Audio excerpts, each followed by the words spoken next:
This week, Samuel L. Jackson is a cop named Shaft, John Shaft. College classmates Freddie Prinze Jr. and Claire Forlani look for love in Boys and Girls.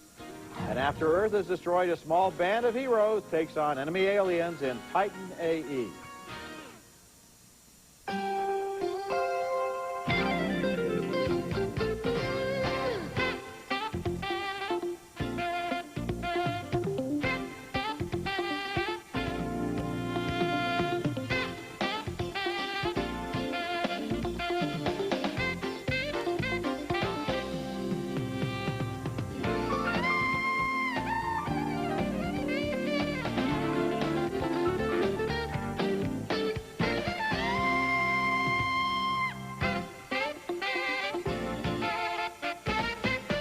How'd you get that blood on yourself? Blood? What blood? I'm gonna ask you again. If you give me attitude this time, I'm gonna drag you out of here by your hair. Samuel L. Jackson is John Shaft, and Christian Bale is a rich killer in that scene from Shaft. One of 5 new movies we'll review this week, including Titan A.E.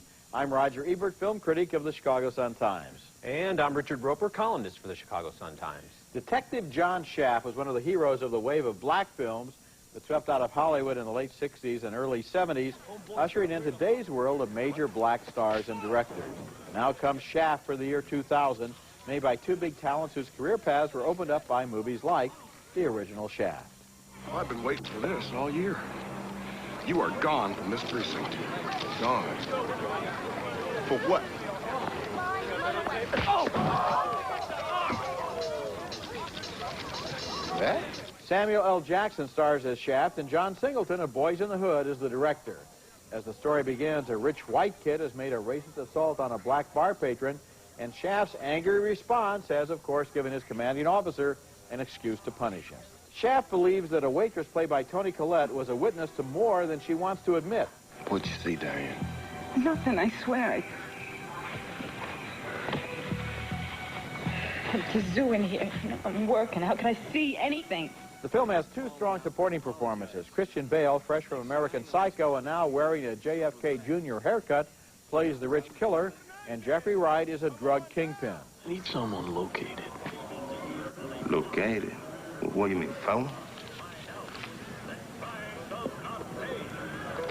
Located and then what?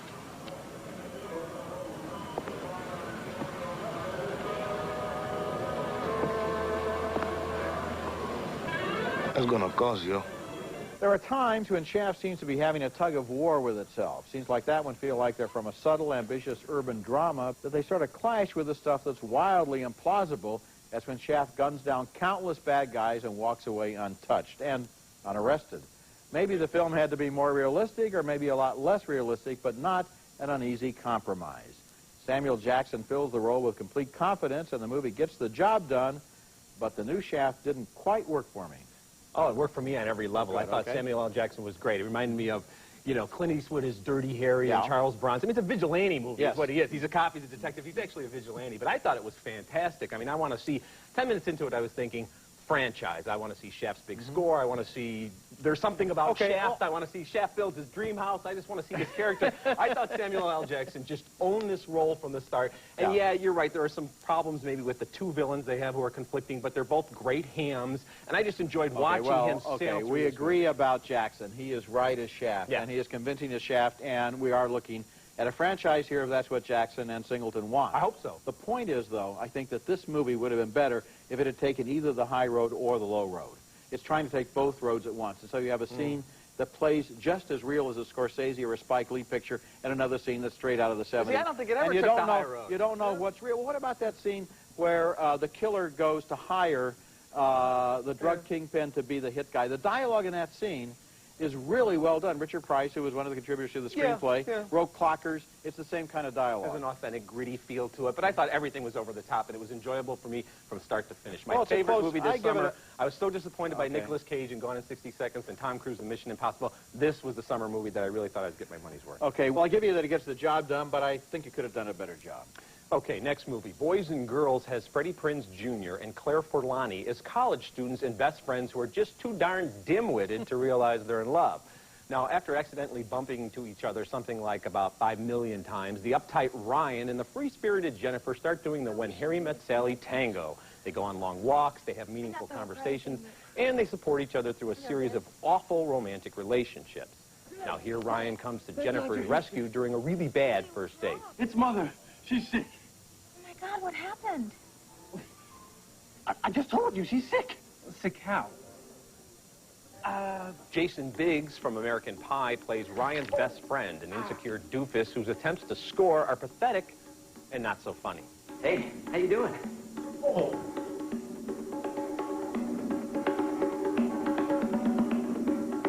So, let me ask you something. Exactly how far can you bend over? Now, Claire Forlani is spectacular looking, but she has this weird habit of crossing her eyes when she concentrates. It's almost as if a bee has landed on her nose. And Freddie Prinze Jr., he's very engaging as well, but if he keeps doing these cookie-cutter youth romances, he could become the 21st century version of Andrew McCarthy. That's not a good thing. There's also a scary appearance here by Heather Donahue of Blair Witch Project, who does some sort of Shelley Long impersonation. Boys and girls should be avoided by boys and girls and moms and dads and even small dogs who like movies. It's that bad. It's pretty bad, all right, but I'll defend Heather Donahue. I think she made a good transition here from Blair Witch. I thought she was perky and funny, and I liked her stuff. And actually, I like Claire Forlani and Freddie Prinze Jr. too, but not in the screenplay. When they first meet, the characters are 12 and 13, and by the end of the movie, they're essentially 12 and 13. I mean, they've never really grown up. These characters in a French movie would always be 13 because in Europe you get to be adult after a while, and in America they have this indefinitely extended stupid adolescence, so that even at the end of the movie they're still basically naive and clueless. Well, please don't put these people in a French movie, because that means we'd have to sit through it again and go through this. But also, they're not consistent. I mean, he's supposed to be a very rigid character, and she's supposed to be a free spirit, but then we see them in high school, and he's the wacky mascot, and she's the homecoming queen, which would be the conformist. So it's not consistent in that respect. No, and what about his job as a structural engineer, which consists apparently spending 4 years in college making models of bridges that keep little cars that go back and forth. No, by the junior year, his bridges don't fall over anymore. And that's progress. And you know, his roommate's Jason Biggs, who was funny in American Pie, but they give him wacky colored hair to show that he's nifty. You know, I mean, we've seen this so many times before, done much better. You got it. Okay, coming up later, the animated space opera named Titan A.E. We're going to stay right here. Right here. It's about to be blown apart. Coming up next, Billy Crudup stars in Jesus' Son. Do I make you nervous? No. Yeah. I don't have a job. No kidding. I smoke cigarettes. And you talk nonstop. No, I don't. No, usually I don't. Except when I'm nervous. Billy Crudup and Samantha Morton play the two central characters in Jesus' Son. They're drug addicts who drift through a series of scenes that are sometimes painful, sometimes funny, sometimes playful, and sometimes just plain weird. The movie's based on short stories by Dennis Johnson, and it doesn't nail down a storyline, but is cheerfully episodic, just like the stories. It's narrated by Crudup as F.H., who is not a bad guy and in many ways is a pretty good guy, but strange things happen to him. Are you hearing any unusual sounds or voices? Not exactly. Here, a fellow addict played by Dennis Leary enlists him to help tear the wiring out of a house so they can sell it and get high. Who owns these houses, do you think? This is my house. It is? It was. Later, he gets a job as an emergency room orderly and tries to deal with a man who has walked in with a knife stuck in his eyeball.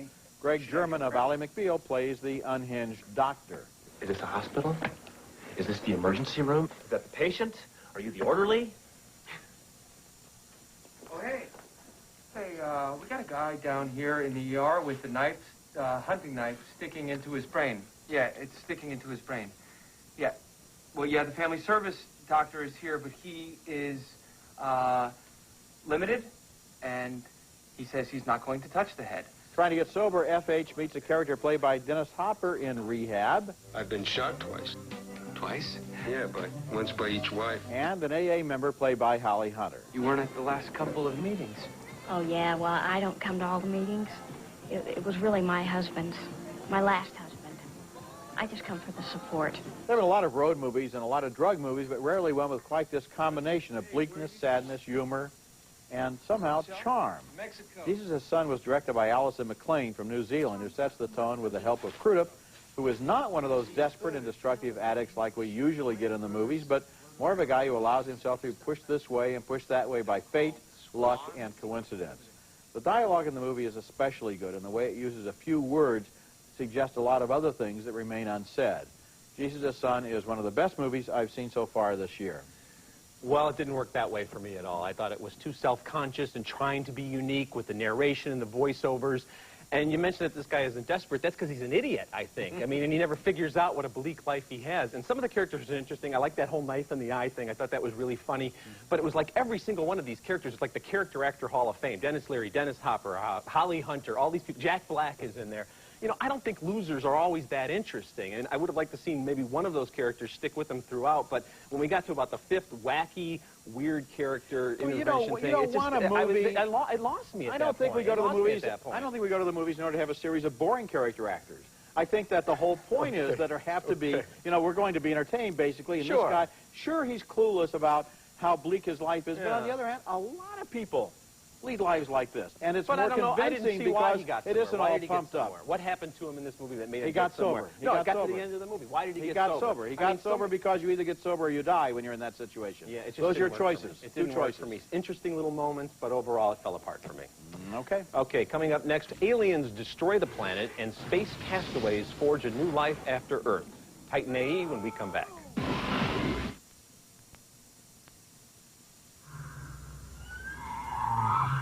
They're like ghosts. Sit down.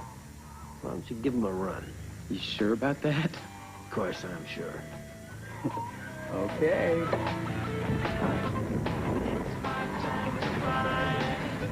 A soldier of fortune hands the reins to his brash young protege as they prepare to save the human race in Titan AE, a groundbreaking science fiction adventure combining the spirit of the Star Wars movies with the latest in animation technology. And even though it's set in the next millennium, there's no sign of John Travolta in dreadlocks, thank God. Now, the Luke Skywalker character here is Cale Tucker, whose father disappeared when Earth was blown to bits by the dredge. Now, Cale and most other humans are stuck doing menial labor in outer space.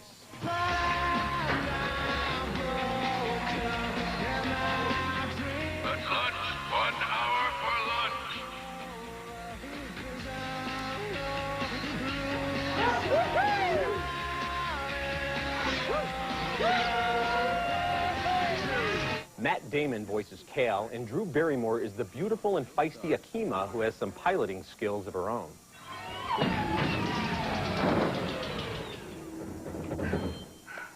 She'll start. I'd lean back if I were you. Should I get out and push? Cale's hand is imprinted with a map to the legendary spaceship, the Titan, built by his father. Whoa!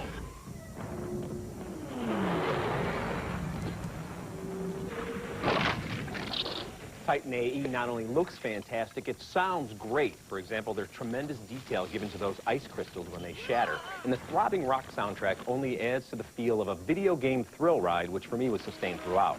Damon and Drew Barrymore, along with Nathan Lane and Janine Garofalo and Bill Pullman, among others, helped to create rich characters with their textured and warm readings. And the screenwriting team has done a really nice job of tailoring an admittedly familiar story to the cutting-edge look of the film. Now, other than that uninspired title, I can't think of a single dull element in this movie. I thought Titan AE totally rocked. Boy, I love this movie. I really loved it. Right. You know, I like animation to begin with, and I love adult animation. Although this could be also a great movie for kids, but it's not a dumb movie. These people are intelligent in the way that classic science fiction is intelligent. And the whole ice rings of Tigran sequence it's classic. It's really great when they're trying to sneak around those ice structures and they're trying to hide from the aliens and find the Titan. And as for the title, it's an odd enough title that maybe it's okay. I guess I just hope it doesn't stop. Earth. Yeah, it does, but I hope it doesn't stop people from going to see this movie because it's really worth going to check this out. It looks like no other animated movie we've seen. You're right. This is up there in Star Wars territory, and it shows that animation can take science fiction to places that live action really can't get into. Absolutely true. Okay, next movie. Gene Siskel often complained on this show that the most consistently maligned character in recent American movies was the father. Mothers were saints and kids were colorful, but Dad was always stupid, perverted, reactionary, violent, or absent. I thought about that a lot while watching Pop and Me, a documentary about a father and son go on a 6-month journey around the world. They meet a lot of other fathers and sons, and in a way, they meet themselves.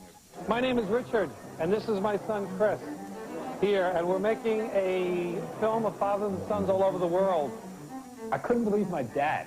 He interrupted their meal, scored a free meal for us, and he got them to talk about their relationship. That's Chris Rowe, the middle of 3 sons, and Richard Rowe, his father, whose marriage has ended. They've agreed that Richard will pay the bills and Chris will film the trip, but that leads to some disagreements.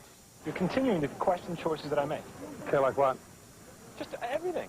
I'm a curious guy, and you can say yes or no. Yeah, curious, Okay, exactly. that's right, and I'm going to continue to be curious. Lots of hugging between the generations goes on, except in Australia, where it's dismissed as wussy American stuff. Shake his hand like a real man.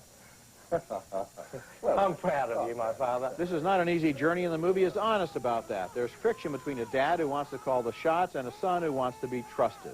A final joint bungee jump sort of brings them together, but the film leaves us with a lot of questions. It's as if both father and son are preserving a certain privacy, especially on the tricky subject of that divorce. Pop and Me has a lot of truth and some entertaining moments, and although it's not a great documentary, I think it evades too many obvious questions to qualify for a thumbs up. It's undeniably a feel-good experience and a change of pace after all those bad dads in the movies. Yeah, well, I don't even know if it's a documentary. To me, it was like a film stunt. He gets together with his dad and says, if you pay for this trip, which must have cost $100 grand, then we'll make a movie about it. And the problem for me is the dad's a self-centered jerk, and the son is just plain boring. Some of the other fathers and sons are really interesting. There's some really touching moments.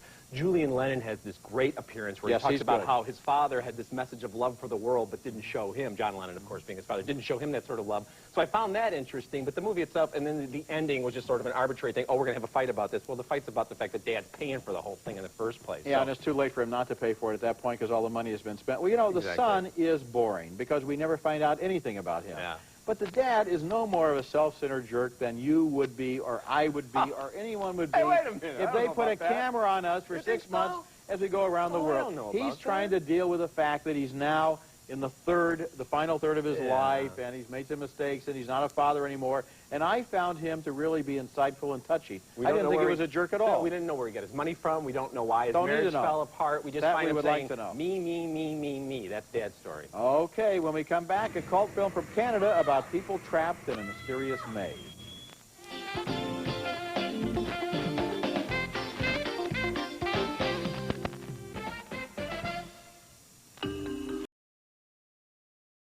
Roger Ebert in the Movies Video Pick of the Week is brought to you by Nestle Raisinets. At the movies or at home, Raisinets.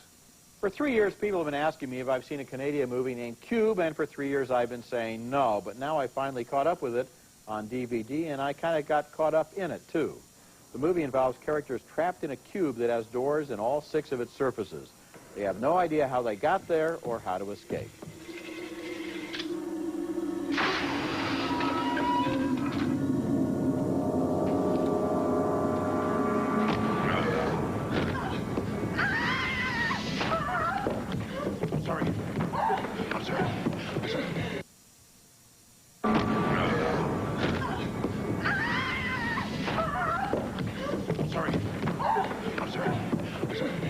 Each smaller cube is part of a larger cube made up of 17,576 rooms. Some of them are deadly booby traps. They attempt to find their way out while their personalities generate tension and danger. The only reason I dragged you this far is because I need your boots. If you don't smarten up, I'm gone like that. No more talking. No more guessing. Don't even think about nothing that's not right in front of you. That's the real challenge. You gotta save yourselves from yourselves. Cube isn't a great movie, but it is an intriguing one and an ingenious idea for a low-budget picture, since only one set is recycled to make all of those different cubes. Cube is inventive, and it does get you involved, and it's my video pick of the week.